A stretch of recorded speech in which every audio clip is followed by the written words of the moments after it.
House Appropriations Subcommittee on Labor and Economic Opportunity will come back to order. And we're going to get started so we can move through the projects. Hopefully, we've got quite a few on the list, so hopefully we can get through all of them. So first up, we have Rep. Conlin with Genoa Charter Township.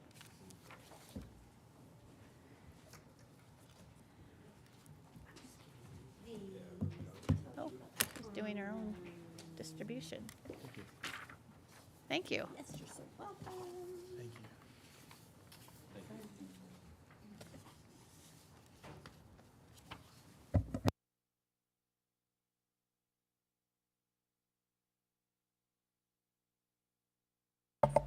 you. Thank you, Madam Chair, members of the committee, for letting us be here today and allowing my guests to share this opportunity with you and the committee.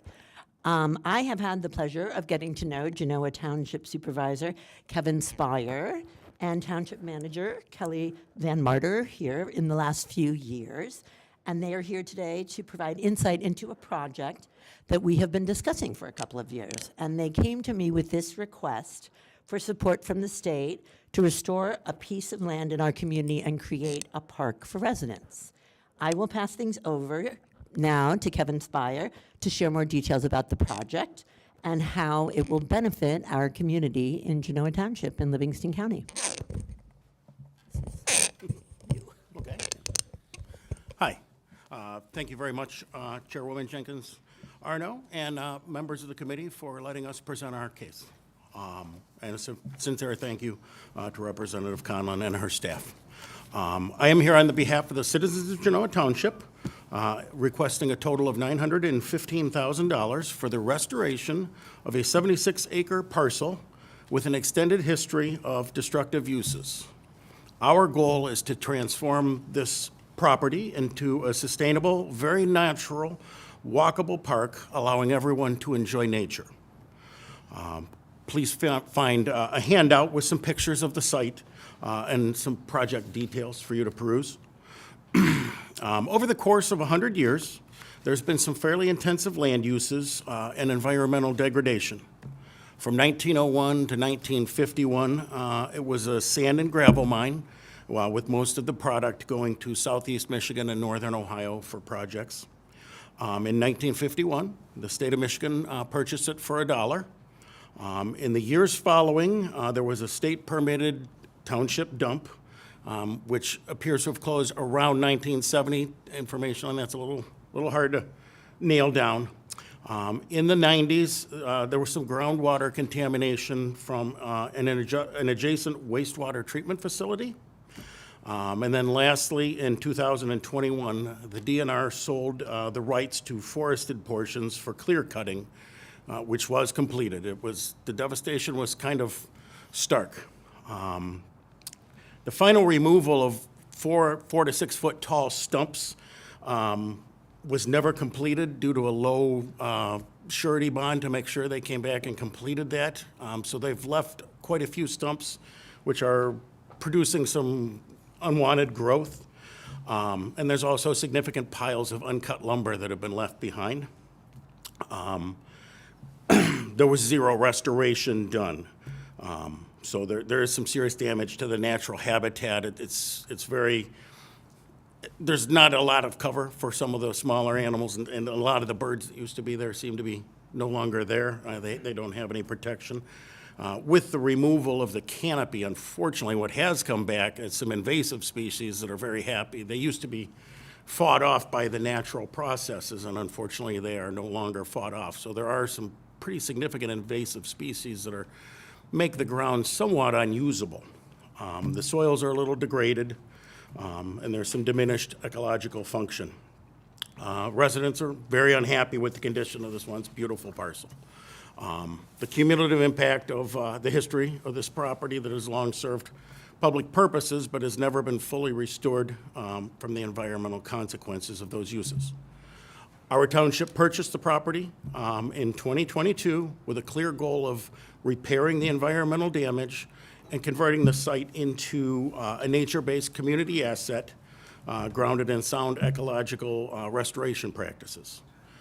The project we are proposing is a 5-year science-based restoration plan guided by established best management practices. The infrastructure component is intentionally modest. Funds will support installation of a small driveway and approximately 10 vehicle parking area, along with natural surface trails that will allow residents to access the park and allow restoration crews to conduct better habitat management. The majority of this request, more than 80%, is dedicated directly to ecological restoration and long-term maintenance. Specifically, we will control priority invasive species, stabilize the soils, and replant native grasses, forests, shrubs, and trees. The plan restores the entire parcel into functional native ecosystems. Approximately 46.5 acres will be a mixed savanna, 27.5 acres will be deciduous forests, and the remaining acreage will be access and supporting for habitat. Importantly, the oak barren savanna ecosystem we are proposing to restore is a state-ranked habitat of concern in Michigan. Oak barrens and savanna systems have declined dramatically over the past century and are now considered rare and ecologically significant. Restoring this habitat type will support pollinators, grassland birds, and other wildlife species that depend on these open canopy systems. This is not simply a tree planting project. It is a targeted effort to restore ecological function, biodiversity, and long-term environmental resilience. From a fiscal standpoint, this request is disciplined and strategic. The total project cost is $915,000. Engineering, parking, and trail access together account for $60,000. Restoration and maintenance represent the largest share at $735,000, with $119,000 allocated for staffing and project management to ensure accountability and successful implementation. This project aligns with state conservation priorities, advances habitat restoration goals, and addresses legacy impacts that occurred under prior state ownership. It transforms land that has experienced more than a century of extraction and disturbance into a permanent public asset focused on stewardship, conservation, and passive recreation. In closing, this Brighton Road Park Restoration Project is a practical, responsible investment in our environment and our community. It addresses over a century of environmental damage, restores rare and valuable habitats, including the state-ranked oak barren savanna ecosystem, and provides residents with lasting access to nature. With careful planning, measurable outcomes, and local commitment, this project will transform a historically degraded site into a thriving, sustainable township nature park. We respectfully ask for your support of this $915,000 appropriation so Genoa Charter Township can complete this restoration and create a public asset that benefits both people and wildlife for generations to come. Thank you for your time and your consideration and your partnership in supporting Michigan's conservation and community priorities. We welcome any questions. Thank you very much. Any questions? Rep. Van Workum. Would this project fall under the DNR Trust Fund? Have you sought dollars from the DNR Trust Fund? So we had kind of looked into that, and I apologize. I was expecting our consultant to be here on the. I am here. Hello. Oh, we just can't see him. Okay. We have a consultant here. There. Oh, okay. So Spencer may be better to navigate that for you than myself. Hello there. Yes. Hi there. Spencer Kellum. Thank you for hearing us. Yeah, the project would qualify for the Michigan Natural Resources Trust Fund, but it would require a number of additional hurdles in terms of getting a regional plan done and that sort of thing for Livingston County and for Genoa Township. So I think the short answer is yes, but I think it's better qualified to get going on the restoration to get started through other funding. Okay. Just as far as the contamination, that's pretty much been cleaned up, or will that be a part of the $915,000? So the test wells that are monitoring some of the water issues see that it is correcting itself. If we do not disturb the soils, as of right now, we don't have to do any cleanup from the dump. And that would be our goal, is to not disturb that portion of the property.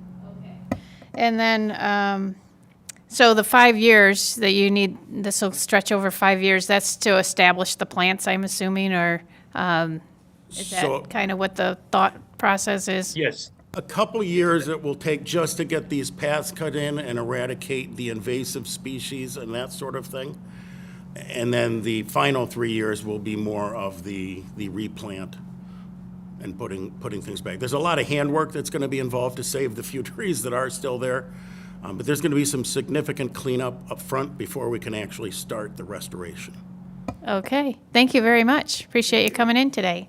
Thank you so much. Okay. Next up, we have Rep. Fairbeirn with the Little Traverse Bay Bands of Ottawa, did I say that right, Indians. Thank you, Madam Chair and members of the committee, for the opportunity to speak to a truly exceptional and historically appropriate request. As our great nation prepares to celebrate our 250th anniversary of its founding, I come before you to request your support for a project worthy of our semi-quincentennial anniversary. The bald eagle has long been a powerful symbol of freedom for Americans, and it holds deep cultural and spiritual significance for many Native American communities as well. Together, through our shared commitment, this project will help to protect and preserve these magnificent raptors for many years to come. Because of our tight timeline, I'd now pass the microphone to Little Traverse Bay Band of Odawa Indians Natural Resource Department Director, Douglas Craven, and Raptor Rehabilitation Coordinator Terry Thomasma for a brief but compelling explanation on this project. Okay, thank you very much. I appreciate that. We do have a small presentation that was, I think, forwarded to the committee. I'm not sure if that's uploaded onto here per se or not, but we can carry on also through this. Yes, this has been a project that we've been working on since 2021. There's a need in northern Michigan in regards to eagle rehabilitation. There used to be a facility over near Traverse City that was ran by Wings of Wonder. Rebecca Lassard ran that for many, many years. Any of you that is familiar with the Traverse City area, she was kind of an icon up in there. So we more or less adopted this or inherited this from her. She retired in 2021. And so we seen that there was this need to fill that void for eagle rehabilitation in northern Michigan. The area that's covered that we're looking at is approximately from Traverse City north and eastern half of the Upper Peninsula. Eagles are rehabilitated to a certain degree. They're no longer on the endangered species list. Their numbers are coming up, but as that, we see a lot more interactions and injuries to eagles, and so there's still quite a need for that. This facility here that we're looking at, we've been working on since 2021. It's broken into 3 phases, and we're asking here for consideration of the 3rd phase, which is roughly about $1 million that we're looking for. In total, the project is about a little over $3 million, and we've been able to successfully raise funds to get those first 2 phases complete, which is going to be our rehabilitation muse, where we actually do rehabilitation, and then we have our animal lab, clinic, food prep office. Those 2 components are complete. What we're looking for now is that 3rd phase, which is for the aviary itself, where you hold non-releasable birds. So birds that we encounter that we're able to rehabilitate, but because they have an eye injury or a wing injury, they're not able to be released back out into the wild. So those are the funds that we're seeking for right now, is that 3rd phase. One of the things that we're excited about that phase 2 is that opens the door for us to have a much larger educational component. We have a small-scale hatchery that's on property, and we've developed a sturgeon in the classroom program. So with our education department, they developed a curriculum based around sturgeon. It's very similar to salmon in the classroom, but it's done to the core standards. So it's something that you can give right to a teacher. We're targeting 9th grade right now. Give that to the teacher, and then they can adopt it, and they can run that and be able to teach different things. It's definitely STEM-oriented, so it's math, science, those types of things, but it's meets the core standard.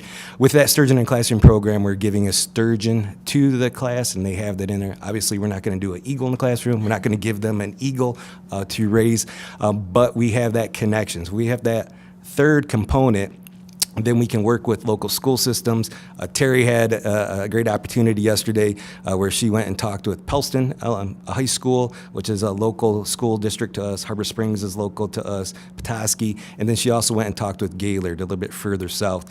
So they're very interested in the project as well. In addition to that, we would be able to host visitors, so certainly school tours or tours from other organizations, Boy Scout groups, troops, those types of things.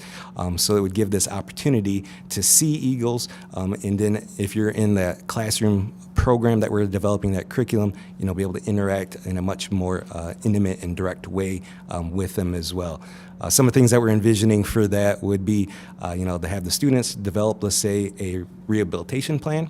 So kind of walk through that process on what it would take to develop a rehabilitation plan for an eagle that maybe has an eye injury or one that has a wing injury. And so really help walk them through, but give them this hands-on experience, not simply a museum type setting or a zoo type setting, but really engaging with the students such that they learn about this process and how to go through it.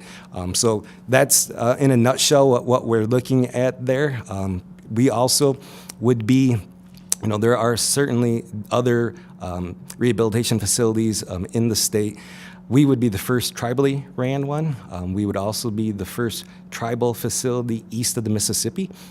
We certainly would be the first one with this opportunity to create or are looking at creating this curriculum component to it. So none of the other organizations that are running these have those curriculum components to it. Certainly they do tours. We would also be looking at, if we got the right bird, an ambassador type bird program as well. So you could take a live bird, into a school setting or otherwise. It really has to do on the disposition of the bird and some other characteristics of it as well. So anything you want to add, Terry, per se? Okay. Yeah, absolutely happy to answer any questions. I think right. we were able to hand out some materials there for you guys to have.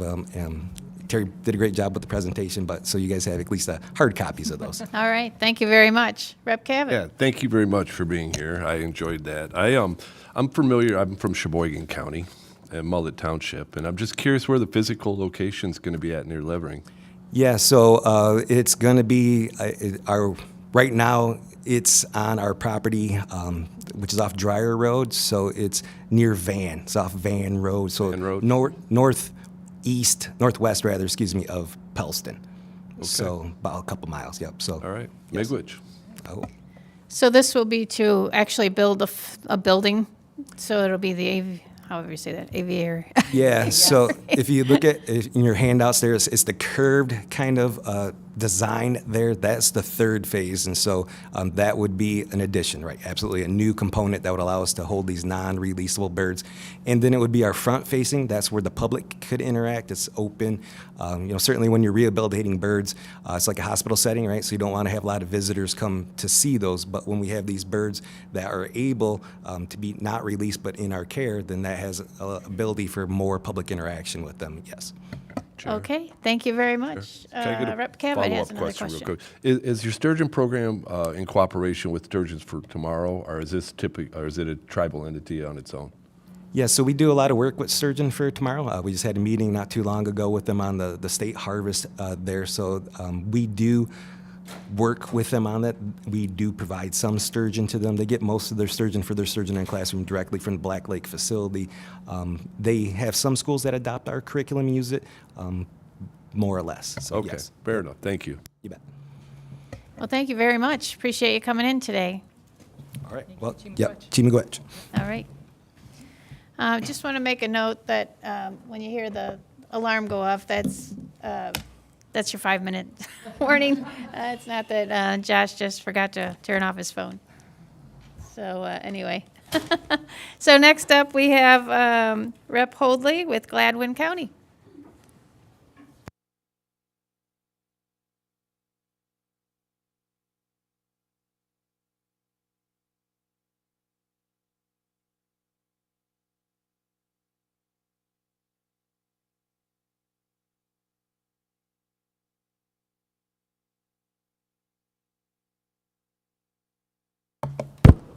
Good afternoon.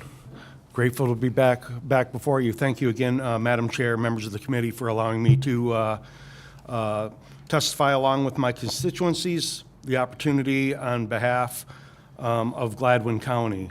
This endeavor is of great importance to the people of Gladwin County. Sadly, time and the elements have weathered the Gladwin County Veterans Memorial Wall into a state of decay. Recognizing the condition of the memorial, the County Commissioners of Gladwin have invested significant hours and dollars into restoring the property. Led by the Gladwin County Office of Veterans Affairs and the diligent leadership of the county and the city of Gladwin, I wholeheartedly endorse the multi-phase project to utilize the east side of the Gladwin County building courthouse to immortalize the county's heroes, both past and present. And grant it by creating a park-like environment for the community to reflect upon past sacrifices. I am grateful for the county and city's leadership's unfailing support to the people of that region. With me today, I have Miss Kimberly Hines, who's going to rotate in behind me here. She's the city manager of Gladwin, and I also have Mr. Ken Roberts, who's the Gladwin County Veterans Director, to speak further to the project. So thank you again for that time, and I'm going to rotate out and let Ms. Hines get in here and give you their expert testimony.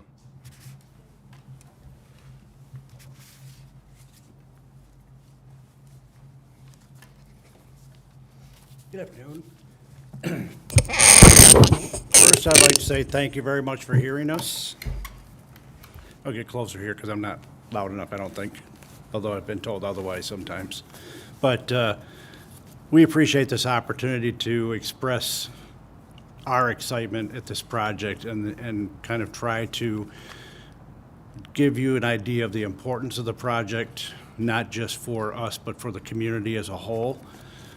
So I put myself some notes here so that I wouldn't ramble on and take too much time, because I have a tendency to do that.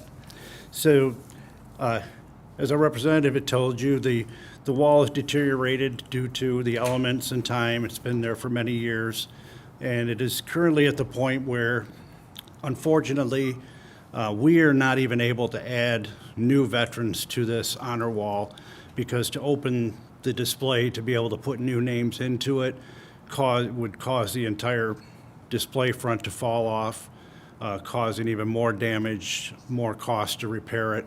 After we assessed all the damage and what was required to to repair what's there, the Veterans Committee and myself had decided it would be much better to try to pursue a new replacement instead of a repair. The county commissioners really liked the idea. They felt that they offered us the entire east side of the courthouse instead of just the corner that it currently sits on.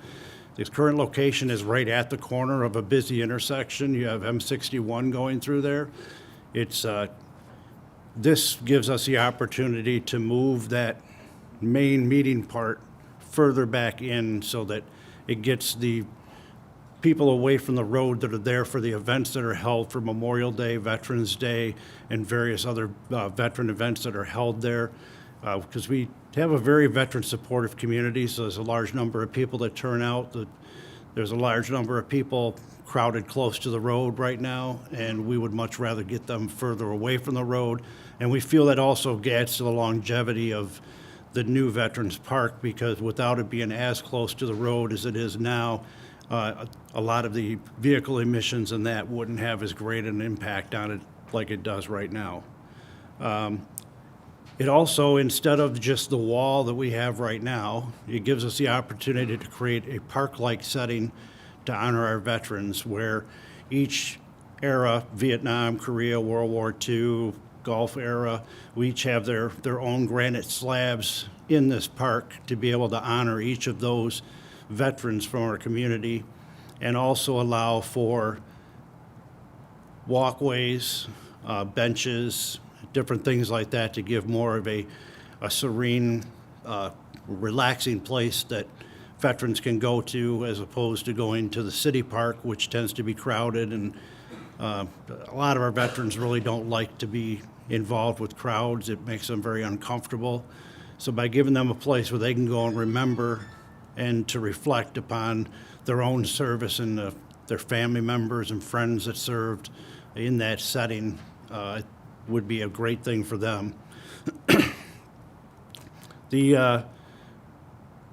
Another advantage of this is going forward, there's already organizations like the MSU Extension Office has a garden club that is very eager to be involved in any type of foliage and maintenance and placement, and being a part of that park program to dress it up and to keep it maintained as far as any type of flower and fauna, whatever, that they put into there to dress it up and make it look better. We also have schools that would be interested in being able to have a place that's far enough away from the road and large enough for them to bring their classes to actually give them some exposure to when they're teaching things about Veterans Day, about Memorial Day, and about different war things. They'll be able to bring their classes out there to be able to go over those things, look at the walls, study them, give their class right there. So it gives us an advantage there. We do, and as I said, we have a really supportive. If you can just kind of wind I'm it gonna up a run little right- bit. Thank just you. 2 more things, well, 3 more things. We do have a very veteran-supportive community, and we have been able to raise the funds for the project setup and the design drawings and everything else through donations. But you also have to remember that the per capita income of Gladwin County is only $32,000, and 13.2% of the county is at or below poverty level. So asking them, it's not like some of the other counties where the people can afford to fund something like this. We just don't have the people that have the available resources to contribute to this. So I think that it would be great if we could show our veterans that the state of Michigan also supports them in their efforts to be able to immortalize their service. So, and if you have any questions about the project, you had a couple I just couple have things to touch on? I'll do this very quickly. We have a 3-phase. We are looking for phase 1 and phase 2 for $500,000. We have fundraised $80,000 so far, and we've received a $50,000 appropriations from the Charles J. Strosacker. So we've been searching for funding. This project is ready to go, shovel-ready, and we're just waiting for the funding to get this going. We initiated this in 2019, and we've put a lot of work into this. Thank you very much.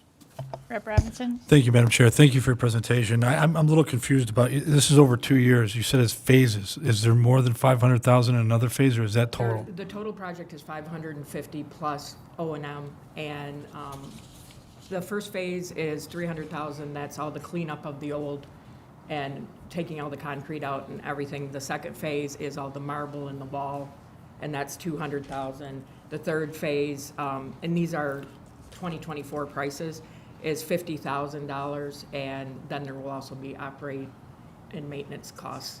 Okay. We don't want to have to come back for any more. But also in your ask, it says it's going to be 2 years. 2 years. Yeah, 2 years completion of the project? It's ready to go as soon as we can. Okay, Yes. that's what it says on the paper, Oh, so. okay. No. I think that's contingent upon the availability of the resources and contractors and that to get in, but we're hoping that's not, we're hoping it's less than 12 months to get. But just to be clear, you're just asking for 500,000? Yes. And there's not going to be any additional asks? Okay, thank you. Thank you so much. Appreciate you guys coming in today. I do want one last thing, though. It's Kim's birthday today, so it'd be a really great Oh, present. happy birthday. Thank you very much. Thank you.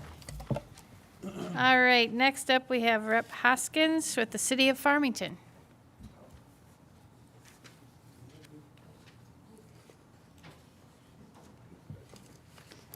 Go ahead whenever you're ready. All right. Is City of Farmington or City of Lathrop Village? We have both. Okay. Farmington first, if you don't mind. All right. Well, thank you so much for allowing me to testify on both of these requests. The City of Farmington.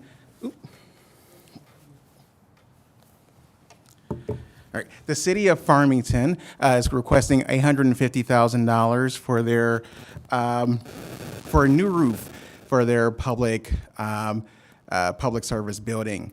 The building was constructed in 1950, and the roof was last repaired in the 1970s.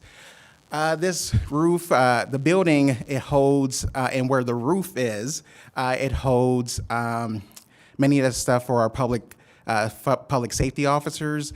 Evidence gathering is held there, police vehicles, other things that are very crucial for public safety in the city. They are hoping that they can get this appropriation to do the much-needed repairs. As you would imagine, a community who built something in 1950 and the last maintenance done on it in the 1970s, they need help. And they also want to make sure that everything that is in that building is protected from any damage. So pretty straightforward on that one. Yeah, I guess so. Any questions, Rep. Robinson? Thank you, Madam Chair. I just want to be clear, because I'm sure you misspoke, but I just want to clarify, because you said it was for 150, but it's actually for 850. 850. Okay, that's fine. But thank you. This is, it's amazing how much roofs cost these days, isn't it? But thank you for your testimony. Rep. Cabot? Oh, okay. Is it going to be a metal roof by chance, or so it can last another, however many, 50 years? That is a good question. I am not sure on that, but I can definitely find out for you. That's okay. Well, it's amazing it lasted as long as it did, so. Yes. All right. Well, thank you very much. If Okay. you want to move on to your next project, All right. City of Lathrop Village. Yep. So the city of Lathrop Village, they are requesting an LDSI for their public service facility. They're requesting, much like the city of Farmington, we have aging infrastructure. The public service facility was constructed almost 60 years ago, 57 to be exact.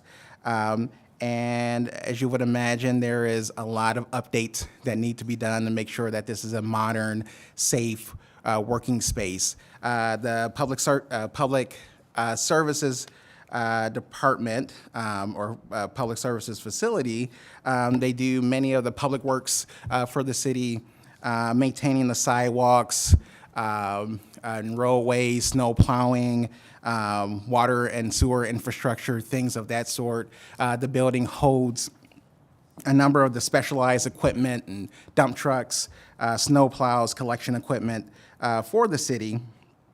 It also houses essential materials required for year-round operations, of course, like the road salt, gravel, asphalt, patching materials, traffic signage, and water and sewer repair components.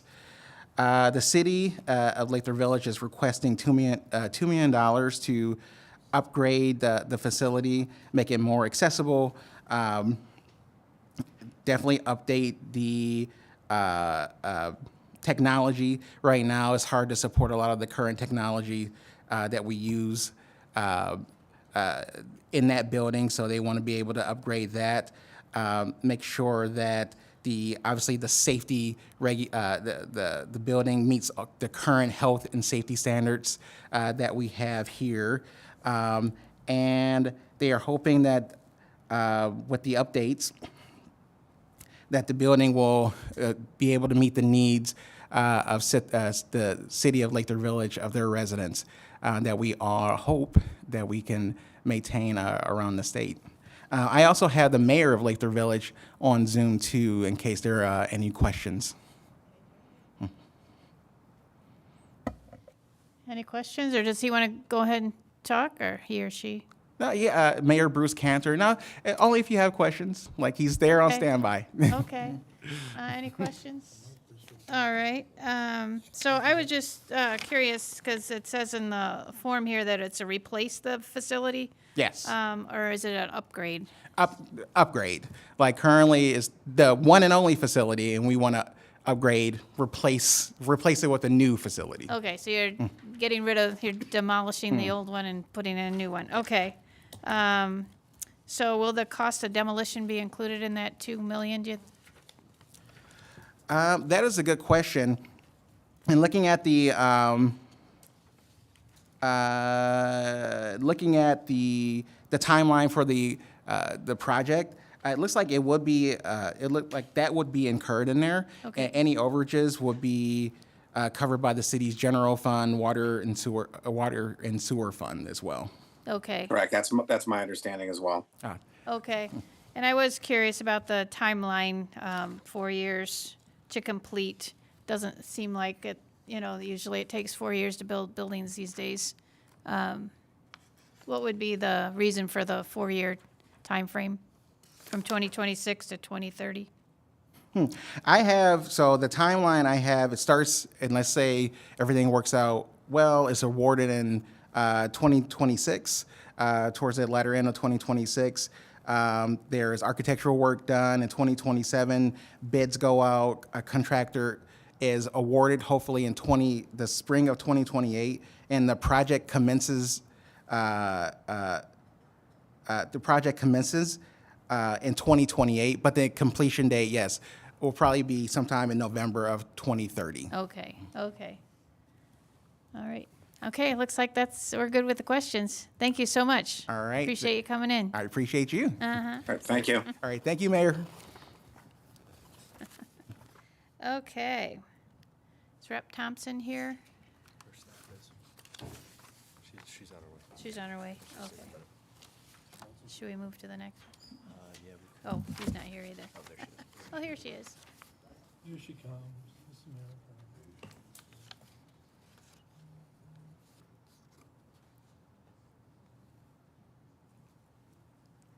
We're ahead of schedule again. It's all right. Okay, Rep. Thompson, Berlin Charter Township is up. Go ahead whenever you're ready. Thank you, Madam Chair and members of the committee. So I am here today with Berlin Township Supervisor to request $700,000 to connect 2 subdivisions in Berlin Township to Flat Rock Municipal Water. In 2025, the Director of Monroe County Environmental Health found that the septic fields in the Lambay subdivision and Riverview Place subdivision in Berlin Charter Township were failing. These were older subdivisions and approximately 40 homes, and the repair costs are unattainable for the residents, many of which qualify to be low income. Families in these subdivisions are suffering from backed up and failed septic systems, and this has become a pressing public health issue for the community in Berlin Township and a financial burden for the residents. Connecting these properties to the Flat Rock Municipal Sewer is the recommended path forward. It is a cost-effective solution which would benefit the residents in this subdivision, improve the value of these properties, promote local growth, and elevate the public health concerns within these cities. I will now turn it over to the Berlin Township Supervisor, Mary, who will discuss the specifics of the problem and the funding request. Thank you, Madam Chair. Thank you, Representative Thompson, and good afternoon, Chair and members of the committee.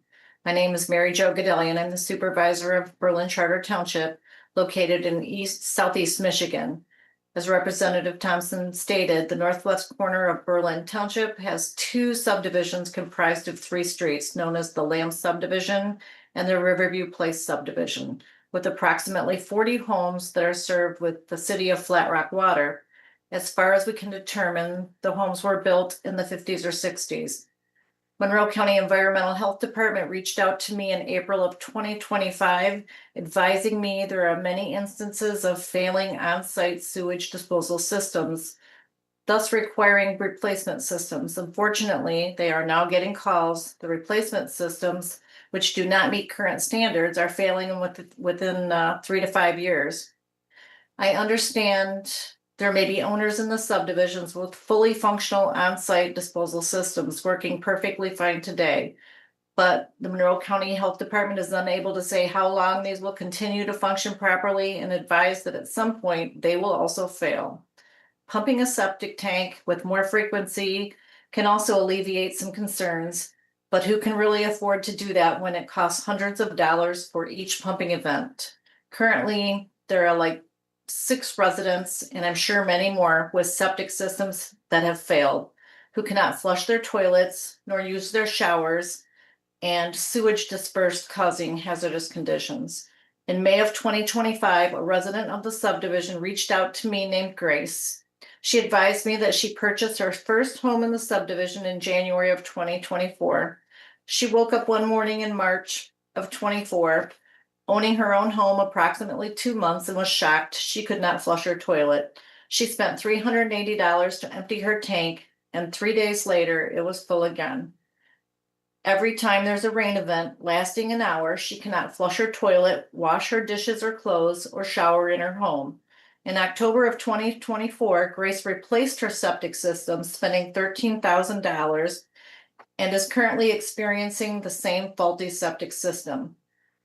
In 1 year, she had her septic system emptied 6 times and simply cannot afford the expense. Grace is 23 years old, on the verge of having a foreclosure on her home, knowing it will never sell if she discloses this issue. Grace is an ER nurse and sometimes dreads coming home after work if it's been raining. Grace showers at the gym or her parents' house, uses bathrooms at McDonald's, and does her laundry at a laundromat. Grace emails me every 2 weeks for an update. Just like Grace, there are many other residents in this subdivision experiencing the same issue. The city of Flat Rock is willing to provide sewer service to Berlin Township residents at no cost to them by allowing Berlin Township to connect and extend their sewer lines. The cost of construction is $744,588.75, which includes design, permitting, and contingency. These septic systems are failing due to tight properties, soil texture, and high water table.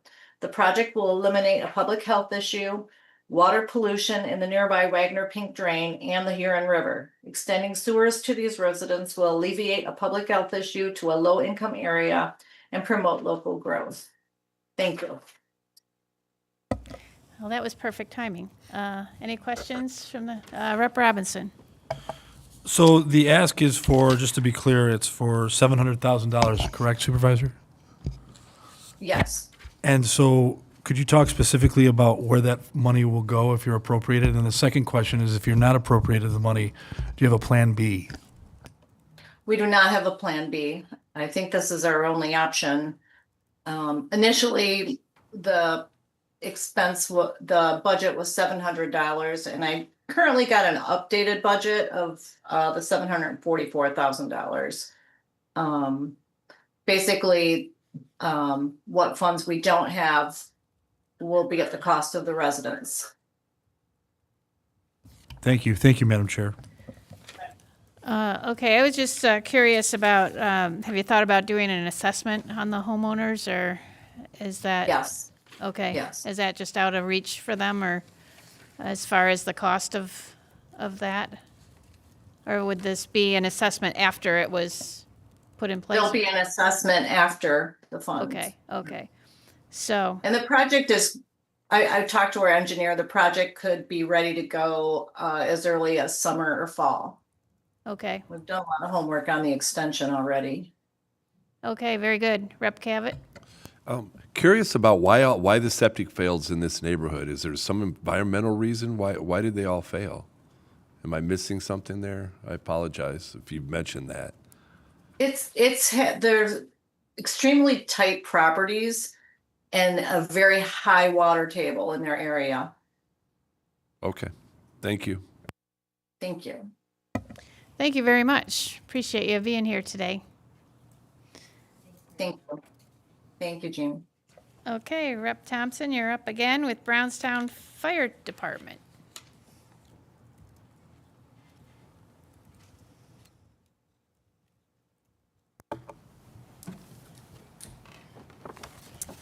Thank you again, Madam Chair and members of this committee. I'm here with Brownstown Fire Chief Ryan Roman. And we're here to talk about a $1.5 million request that I'm advocating for a ladder truck for the Brownstown Fire Department. While industry standards estimate a 15 to 20 year span on ladder trucks, the Brownstown ladder truck is 26 years old. Due to its age and its escalating mechanical and safety issues, the truck requires extensive repairs that are no longer considered a good investment. Brownstown Township Fire Department serves over 30,000 residents and is over 30 square miles. These residents rely on Brownstown Fire to protect their homes and their businesses in the cases of a tragic event when it comes to fire.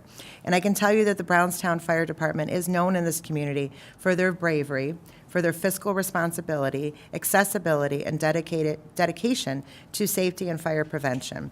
A new truck ensures that Brownstown Fire can continue to uphold the high standards of service.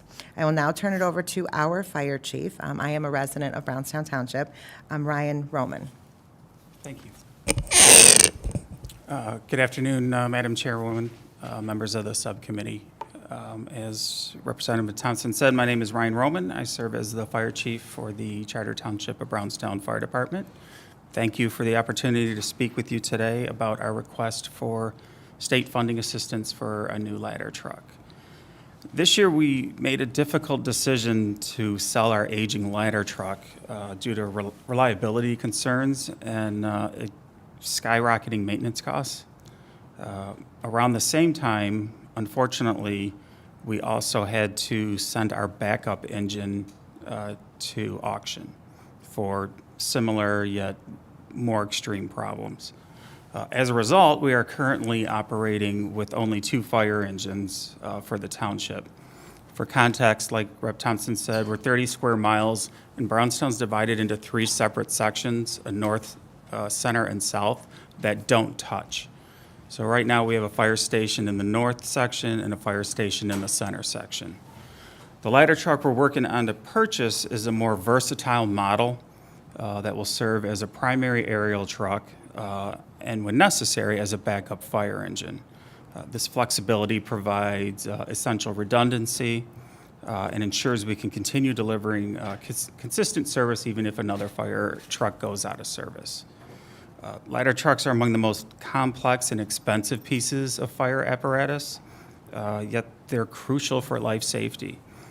Without a dedicated ladder truck, our ability to safely and effectively respond to structure fires, especially in multifamily dwellings, commercial buildings, industrial buildings, all of which Brownstown has, is significantly impacted. The cost of new ladder trucks and any fire apparatus right now has risen substantially over the last few years. Even with careful financial planning and responsible budgeting, this purchase represents a major capital investment for us, and it will significantly place constraints on our budget. The ladder truck will not only serve Brownstown, where we have automatic mutual aid with the city of Trenton. We're part of the Downriver Mutual Aid Agreement, which is 18 different communities, and we're also a part of the state mutual aid agreement. State funding will ensure that our residents and our region will continue to receive reliable, high-level emergency services. So this request is about maintaining readiness, protecting firefighter safety, and ensuring we can respond effectively when our community needs us most.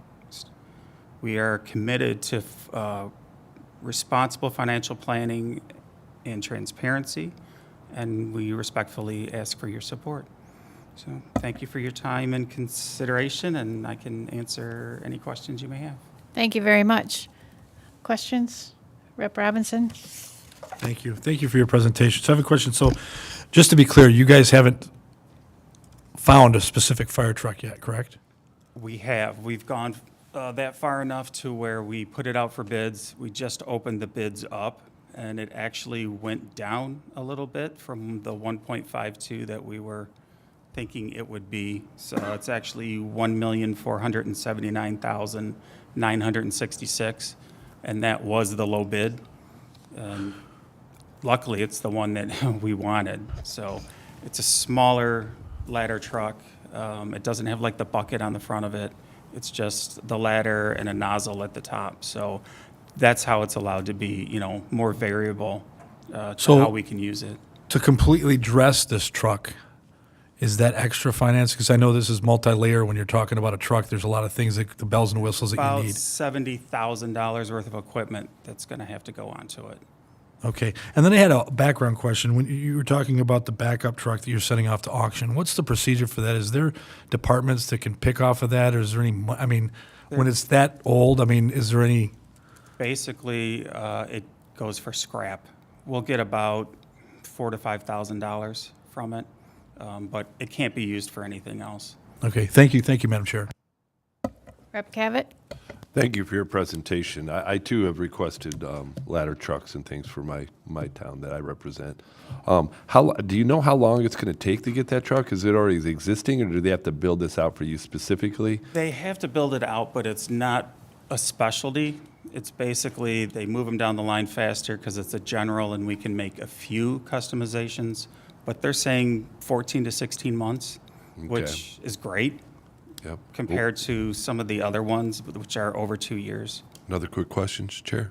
Okay. I represent rural areas of the state, and some of our folks have to pay higher insurance rate because we don't have proper fire safety. Are your residents going to be affected because you do not have these pieces of equipment? Well, there will be an effect of the ISO. So for our businesses will be affected if we don't have a ladder in place. Right now, we're working with our mutual aid partners if we need a ladder, right now. So there's still one available, but we can't continue to, work off our mutual aid partners. They're busy themselves. We're incredibly busy. So it's, hopefully if we get it, our ISO will remain where it's at. You're a full-time fire service? Yes, sir. All right. Thank you very much. You're welcome. Yeah, and thank you for bringing up the fact about the Downriver Mutual Aid. So this actually, and I didn't even talk about this not only will work and help the Brownstown Township, but it's actually going to be very good for the whole downriver communities, which would include the 27th House District and the 28th House District, because a lot of their law enforcement and fire work together. We're the smaller cities that are together. And Brownstown is really interesting because it was a huge township, and then over the years, these little cities and villages popped up. So that separation of 3 separate entities of Brownstown, you can literally drive through my district in the 28th, and then you go into the 27th, and then you drive into the 28th, and then you go into the 27th. So our districts downriver are so alike and very supportive of each other. So this would truly benefit the whole downriver community in both districts. And that's why Representative Linting She signed co-spo- that yeah. as a co-sponsor because of our mutual aid pact with Trenton. That's great. Thank you so much. Appreciate you guys coming in today. Thank you very much for your time. Yeah. All right, next up, we have Rep. Wilson with Charter Township of Ypsilanti. Excuse the interruption. I hate to interrupt. I thought the Taylor Historical Society was supposed to testify at 3:45 with Representative Thompson.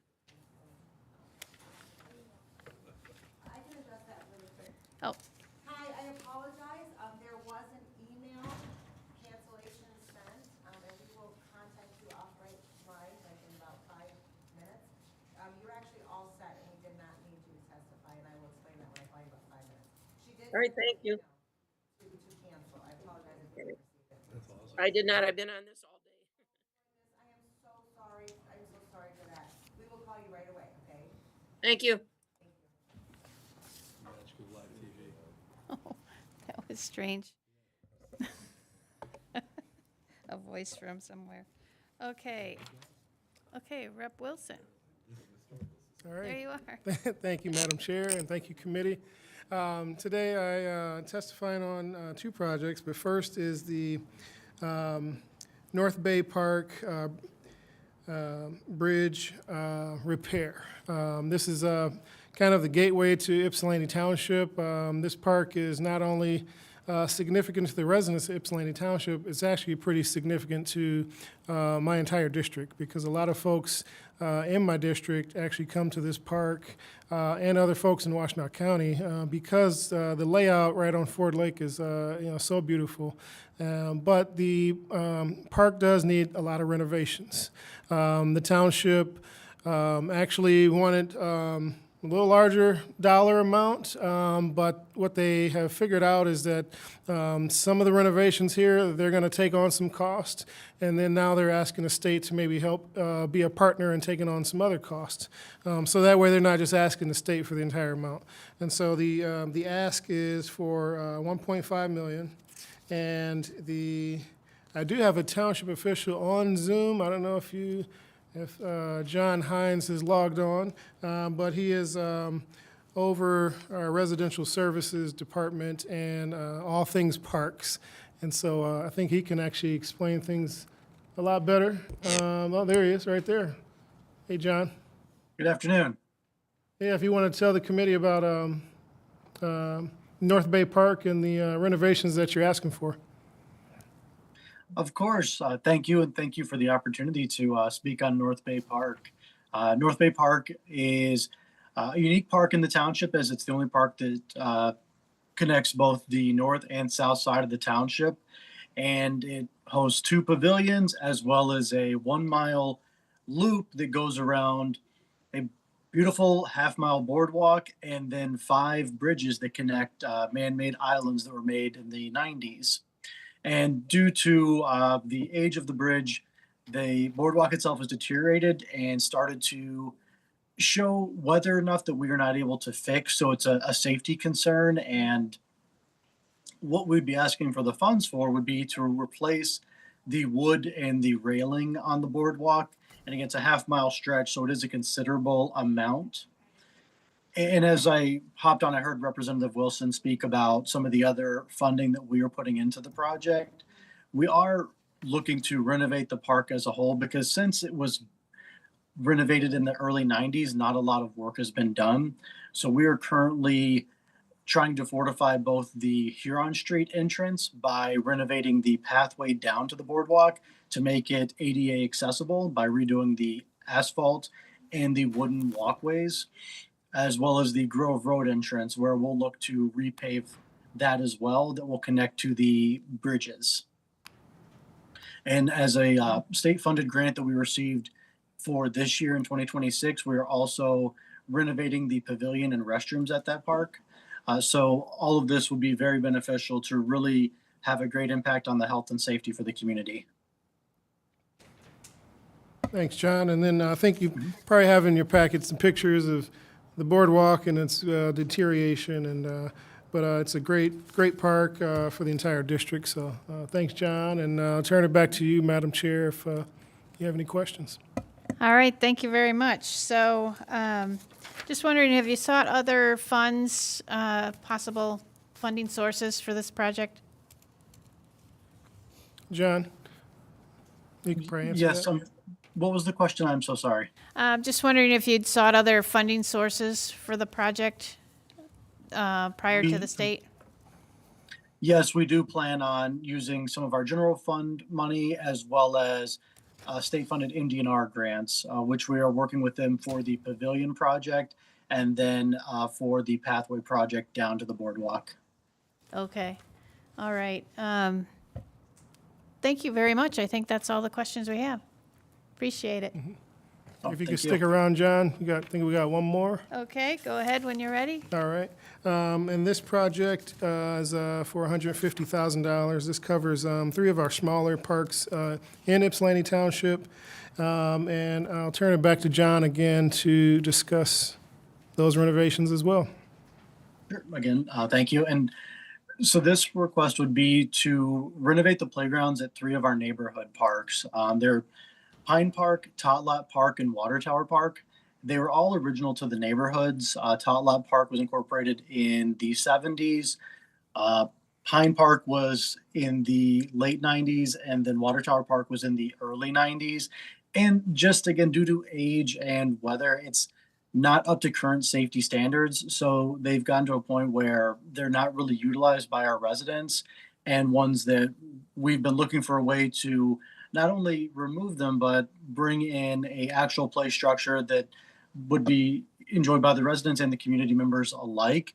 Bring in EWF fiber mulch underneath the playground, and then make it something that they are proud to use and safe to use. Because, I think this day and age, being able to go outside and take your family to a neighborhood park that you can walk to is something that all of us, do enjoy. Thank you very much. Questions? Any questions? Okay, so I was going to ask the same question I asked before. Have you sought other sources of funds for this? Yes, we would also utilize funds from our general fund and from our BSR2 millage fund. And then we would look to partner with Sinclair Recreation, who has done many of the recent playground renovations in our township, as they offer matching funds and design as part of that for the playgrounds. Okay.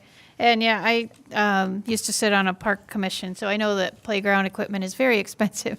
So does this include not just the equipment, but also like the mulch or whatever it is you put underneath of that, and it kind of making it the safety features of landing not on hard ground, but on the mulch or whatever it is? Yes, it does. What these funds would cover would be for the removal of the existing, of course, as well as the design provided by Sinclair, and then all of the equipment and the fiber mulch and decking around the playground itself. So it would be comprehensive to everything that if this were installed at those three parks, they would be set for our team to maintain and not need to be probably renovated again for 15 to 20 years. Okay, that's great. Thank you very much. Appreciate you guys being here today. Thank you. Thank you so much. Have a great day. Thank you, you too. All right, next up we have Rep. McDonnell with the City of Clawson.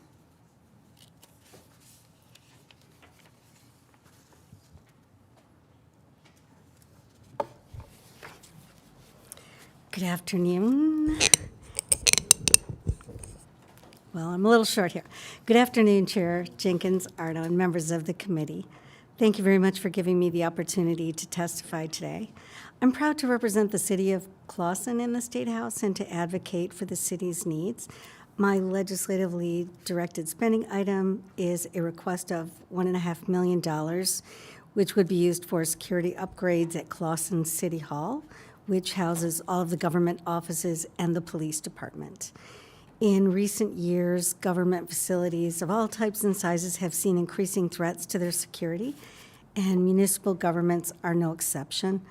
In response, city governments are increasingly investing in infrastructure upgrades to better protect the physical safety of civil servants and the police and the integrity of the data that they manage.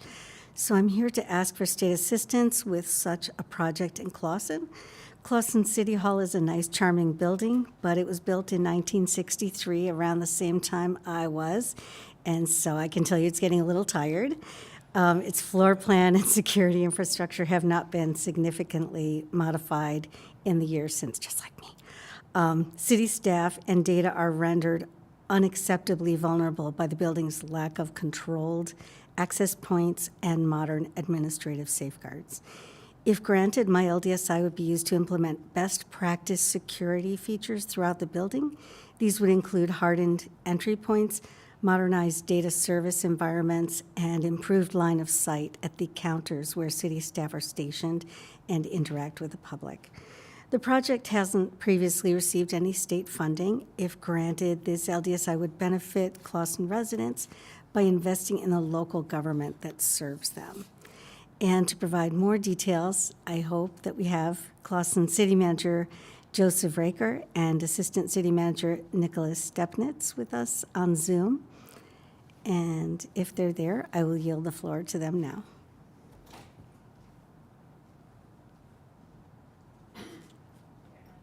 Oh, no. I guess they're not on Zoom, according to our tech guy. So, I was told that they were ready and waiting. okay. You wanna? Zoom's empty right now. It's empty now? Okay. Okay, so what can I do in this situation? Can I stay here and see if I can get them? Can you answer some questions or no? Are you able to answer any questions? Probably not great detail, but I can give it a shot Okay. and return back Do to you you. have one, Rep. Robinson? Yes, thank you for your presentation. I hate to do this to you, but if you can't answer, you can't answer. Well, we can. But for the $1.5 million, you mentioned that they would go to best practice security features. What does that mean? Is that for construction of renovation? Could you Yes, know? I believe so. It's a very small ranch building, and it has open doors and windows all the way around the four sides. And the police are inside there, so there's really no way to block off the traffic. But to your knowledge, the $1.5 million will be for the construction of the renovation? I guess that's what I'm trying to get at. That is my understanding. I'm so sorry. It's okay. They're not there. I was told 5 minutes ago they were. I'm sure they can get that information to us. Yeah, Thank we you. can. I apologize. No, I wish I had details.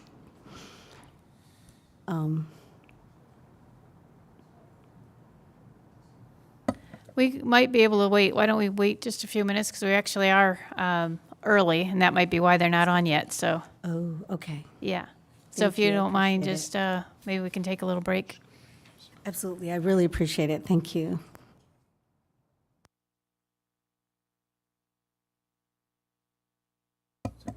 We'll go at ease for 10 minutes.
Okay, we're going to bring it back to order a little early since our group is here now. So if you want to go ahead. Thank you very much. Yes, again, I'll introduce Clawson City Manager Joseph Raker and the Assistant City Manager Nicholas Stepnitz. Go ahead, guys. Thank you for being here. Well, first of all, thank you, Rep. McDonnell, and thank you, committee members, for taking the time to hear our requests. So our improvements, our requests are for security and safety improvements at City Hall. We have a lot of infrastructure needs in the city of Clawson, roughly $170+ million of infrastructure needs. And about 2 years ago, council got on the ballot infrastructure bond for $64.5 million.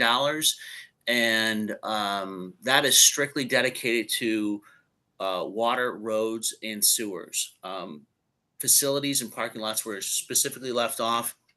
And quite frankly, from a civil stewardship perspective, we're kind of have this philosophy of like, we eat last as far as the city hall is concerned. but in this environment of, every week there's something violent that's happening that's making the news.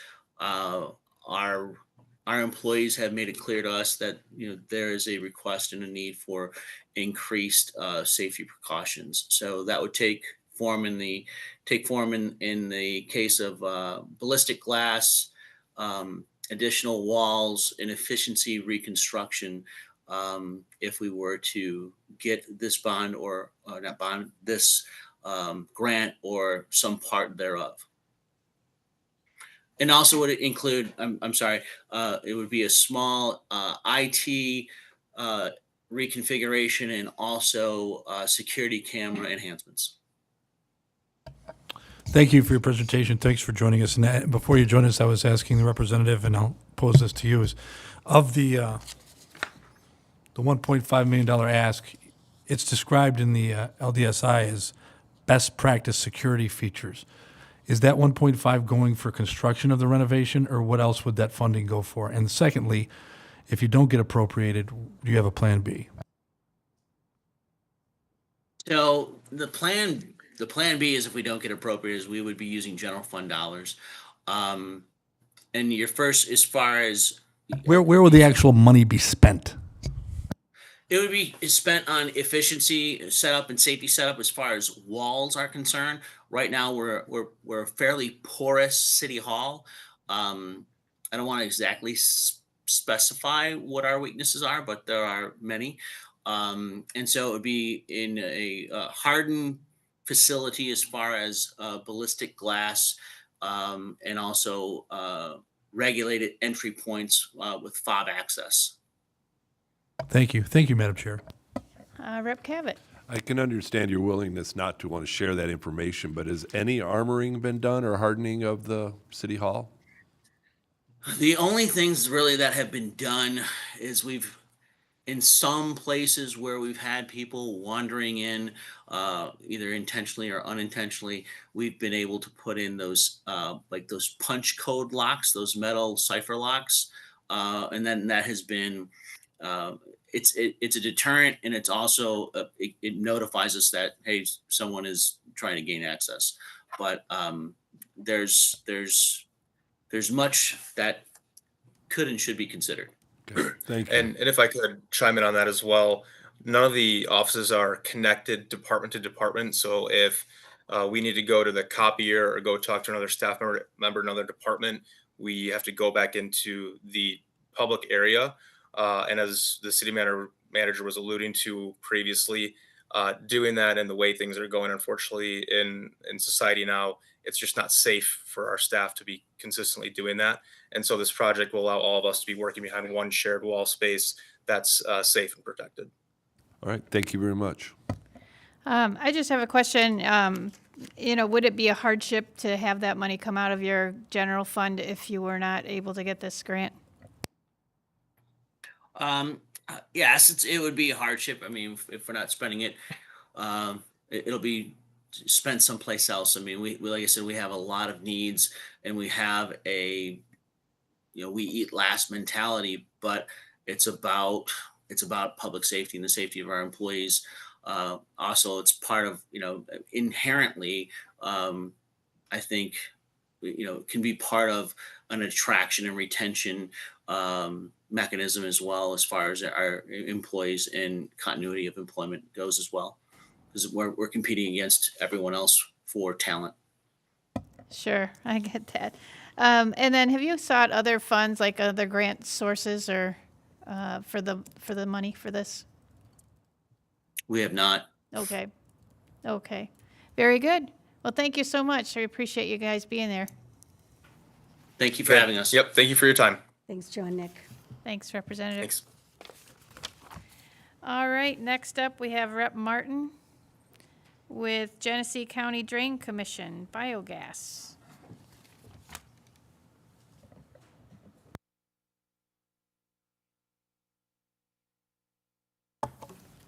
Thank you, Madam Chair. With me today, I have Mr. John O'Brien from the Genesee County Drain Commissioner Office, looking at saving customers money and getting some of the power away from the grid and being more efficient using biogas energy right there at the waste treatment. And I turn it over to Mr. O'Brien. Good afternoon. As I said, my name is John O'Brien. I am the Director of Genesee County Water and Waste Services for the Genesee County Drain Commissioner's Office. To give you kind of a background of who we are, Genesee County Drain Commissioner's Office provides water and sanitary sewer service to 34 local municipalities covering 5 different counties. We own and operate our own drinking water treatment plant. We also operate 3 wastewater treatment facilities. We are on the front line of public health by providing safe and high-quality water directly to each resident's home.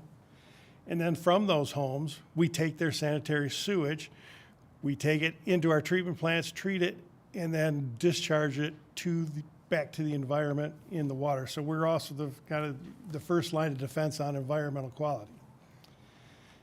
Today I'm here to discuss our project at our District 3 treatment facility. This is on the southern end of the county, and it serves the city of Fenton, Fenton Township, city of Linden, Argentine, Tyrone, and Heartland Township for sanitary sewer service. This is an energy recovery project where as we treat wastewater, we produce both a solid material and a liquid material, and then we take that solid material, we convert it to natural gas or biogas. What we'd like to do is take that biogas and generate electricity with it and use that electricity to operate within our facility. We anticipate we can cut approximately 50% of our electric bill from consumers by this project. And basically, this will reduce our operating costs.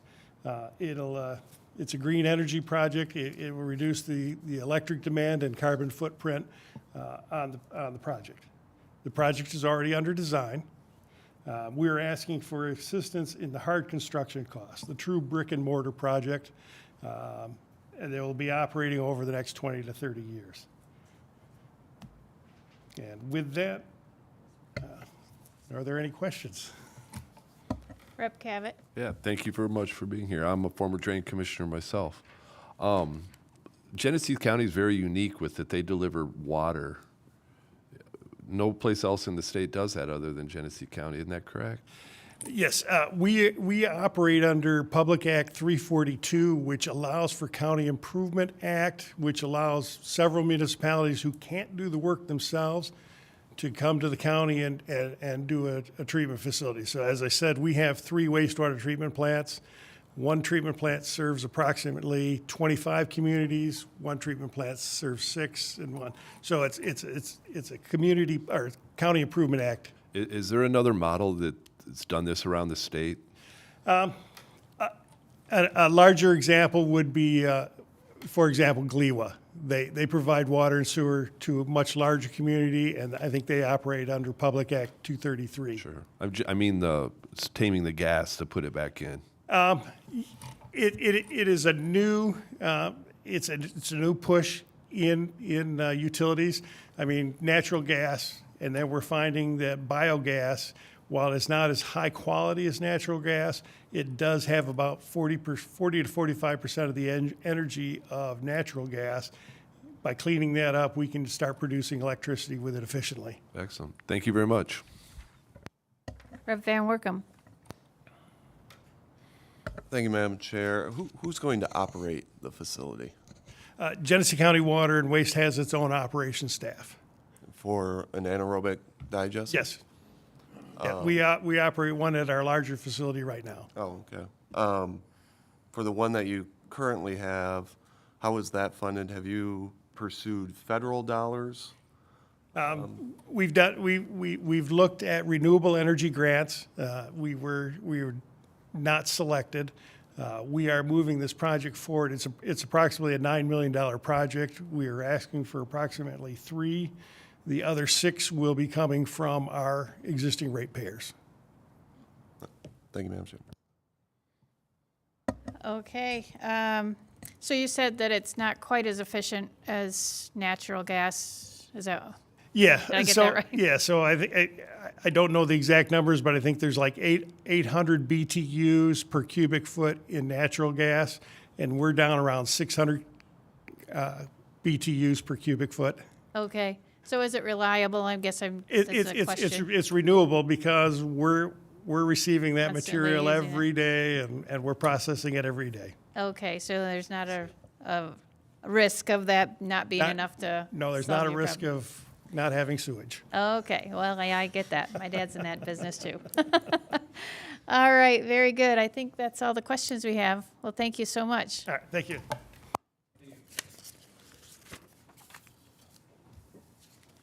All right, next up, we have Rep. Schmaltz. Last two. Michigan Military Heritage Museum.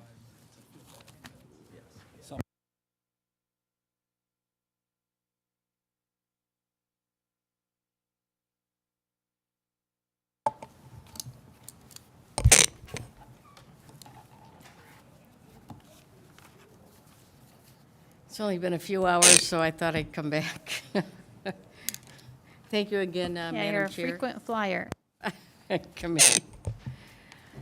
This request is for the expansion of the Michigan Military Heritage Museum in Jackson. This isn't just a museum. It's a historic showcase of our military service members, equipment, uniforms, stories, suffering, victories, all that came before us. The $750,000 requested would be used to expand the museum space.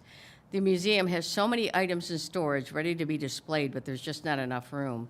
So the money would be used to increase exhibit space, also improve collection storage, introduce new interactive features, and other improvements.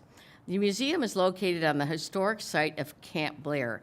It was a Civil War post for Union soldiers. There were about 20 buildings there, including a hospital.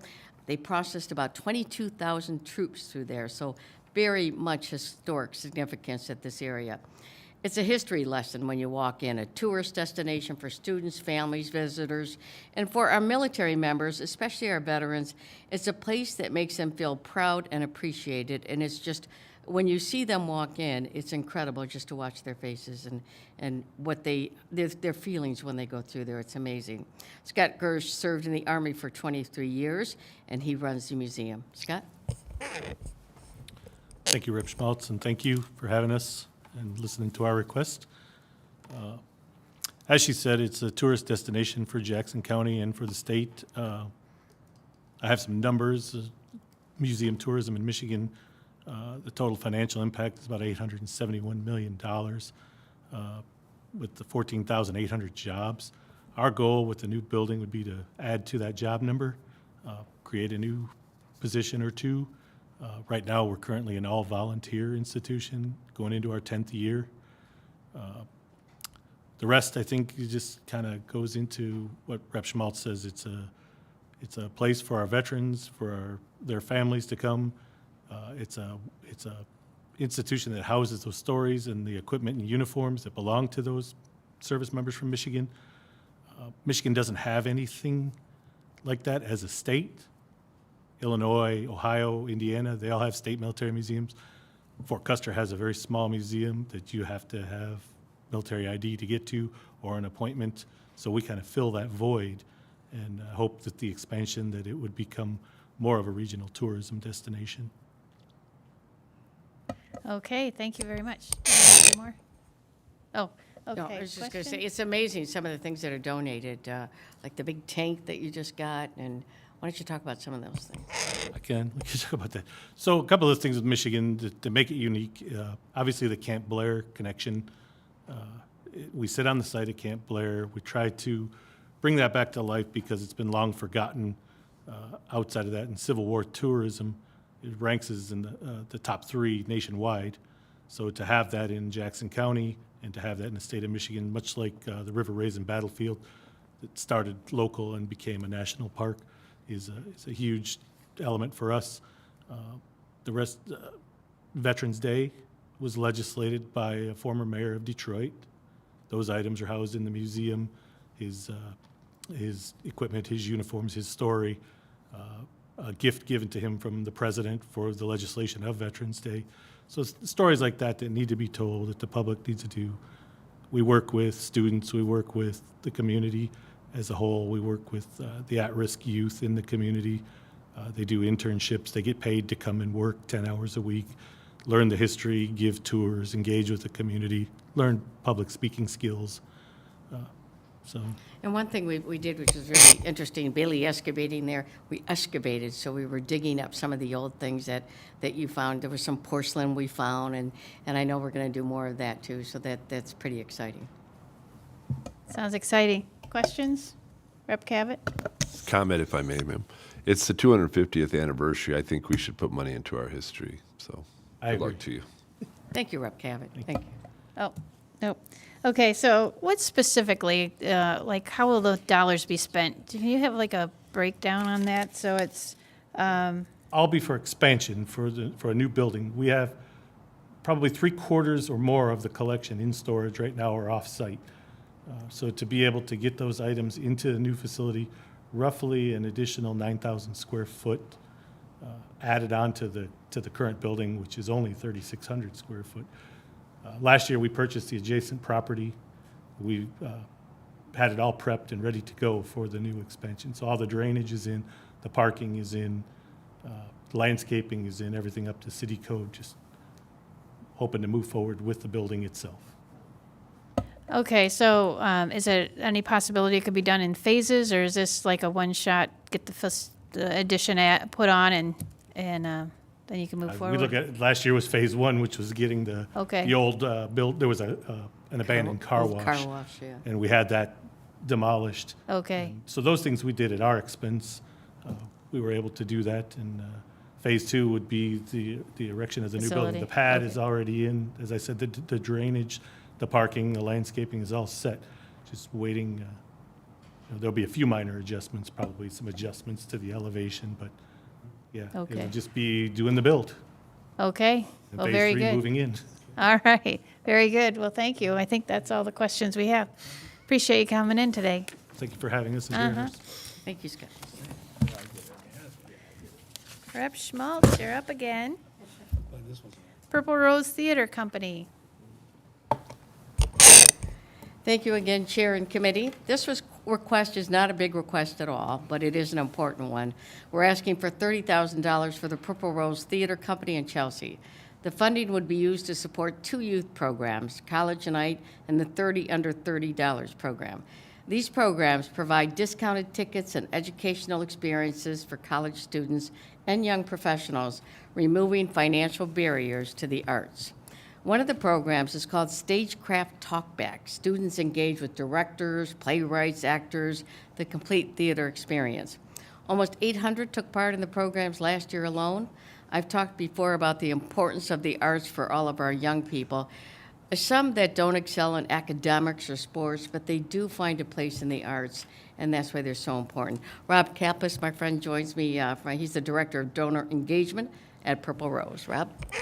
Yes, thank you, Representative Schmaltz, and thank you, Madam Chair and members of the committee for this opportunity to speak with you. The Purple Rose Theater Company has been around since 1991. As we're celebrating our 35th anniversary, we are looking ahead at the future. Many of our ticket buyers are senior citizens, right? So of the 40,000 guests that we welcome each year in Chelsea, truly about 20,000 of them are senior citizens. And so we're looking at ways that we can cultivate younger theater goers, but also to enrich the educational experience for college students and to just provide a entertaining and creative outlet for Michigan's workforce and to enrich the community in which they live. So that's why we're asking for your support. And I was talking about young people too, and people who just don't fit in other areas, academics and sports. But I was talking to Rob about this. There was an event Purple Rose has, and I went to it, and they had the employees and young people get up and talk about what the theater meant to them. And I was really struck. This stands out in my mind all the time because one got up, one young man, and he said, "The theater saved my life." And you know, everybody just kind of stopped for a second because, again, it's when people can't find a place, they find a place in the arts. And I see that so much with young people, but to actually see one stand up and say it saved his life, it's just amazing to hear something like that. And that's why, again, I'm such a proponent of the arts, because it's a place where they can find a place where they have never found one before, so. Thank you very much. Rep. Martis? Thank you, Madam Chair. I think we're closing out here today, so I wanted to confirm Jeff Daniels owns this, correct? He doesn't own it. Okay. He founded it. We are a nonprofit organization that's led by a board of directors. So he started the theater. He was actually pressured into it by his dad to help revitalize downtown Chelsea. His father, Bob Daniels, owned Chelsea Lumber. And in the late 80s, Chelsea was at the risk of becoming a ghost town. And so that's when we started building the theater and getting the restaurants and filling the streets with people from outside of Chelsea. Well, And it's called Purple Rose because the Purple Rose of Cairo. Yes, the movie. Well, I wanted to get both of you on record because I don't know if you've seen recently, Jeff Daniels has been in a bit of hot water over his favorite sandwich. Yes. Have you seen this? So That is for the weirdest sandwich. yeah, so it is a pita bread with smooth peanut butter, crumbles of cheddar and sour cream chips, and barbecue sauce. So I just wanted to, because I think this is the last one of the day, to get both of you on record if you are in support or opposition to this disgusting creation. Tell the truth, Rob. Well, okay, I am willing to try it, but I'm somebody who has eaten Rocky Mountain oysters and drank Vietnamese snake wine. So I'm an adventurous eater. And I just look at barbecue sauce as another form of jelly, right? So I'd be willing to try it. I have not seen you Jeff. seen him eat? No. I have never seen him eat. I have not seen him Yeah. eat that. It must be something he just came up with. Yeah. Well, Representative, I gotta know, are you in support or opposition to this sandwich? Oh, gosh, I have to have support, right? I don't know. I got to try it first. I got to try it first. I'll make a sandwich for you. Okay. Sounds good. Sounds disgusting to me. Okay, Rep. Robinson. First of all, if in hindsight's 2020, but you should have brought a troupe to do some kind of entertaining. By the way, if you do Our Town, let me know because that's one of my favorites. Love to see that at Purple Actually, it's funny you say that. So Kathy mentioned one of our actors saying how theater saves lives, and I remember I worked at the theater in my current position for the last 4 years, but I had worked there about 15, 16 years ago. And in the spring of 2010, we did Thornton Wilder's Our Town. And if you know the story, it's like George and Emily, young kids, they don't want to maybe get married, maybe they do. They're trying to live in the community. The play ends, and everybody that's in the play they're dead. So the community has now moved to the cemetery, and they're reflecting back on life and all the moments that you miss in life. And we actually had a college student write a letter say that seeing the play, that was another one that said saved his life. Depression, suicide, ideation, common issues, unfortunately. But seeing that play and seeing that perspective from one of our great American playwrights gave them the courage to reaffirm their commitment to living. I was fortunate enough to play Howie in a version at the Ramsdale in Manistee. So. Oh, we have to But look at that video. I hate to bring us back to business, but I did want to ask you specifically about your LDS. This particular evening, have you done this in the past? Is this new? And if not, why the ask now? Yeah, so we have begun doing this in the last year for college nights specifically, and we're looking for money that we can restrict aside for next season. Our fiscal year starts September 1st, so this is not even for this season's expense. We've got that going, but I'm asking for support for next season, and we can certainly keep it on for future seasons to help us grow this program so that we can get the word out with more campuses. We kind of started it as a little bit of incubation, and now we really want to grow it. Thank you for bringing it. So I interviewed Jeff when he first opened this. It was a garage, wasn't it? Yep, it was It the was garage just- theater.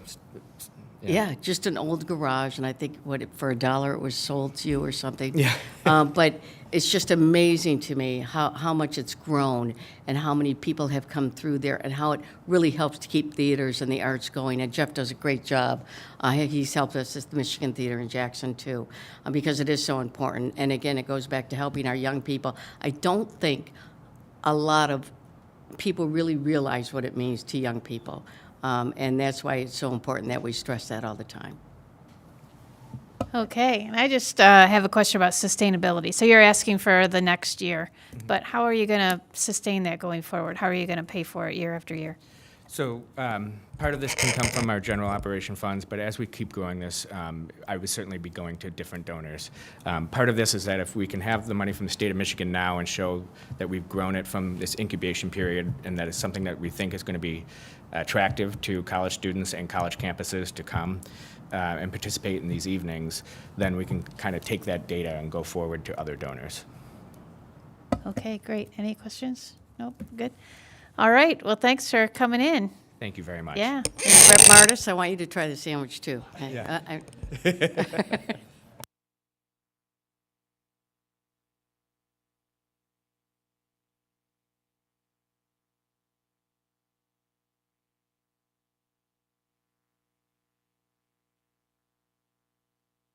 Okay, there being no further business before the subcommittee, this meeting is adjourned.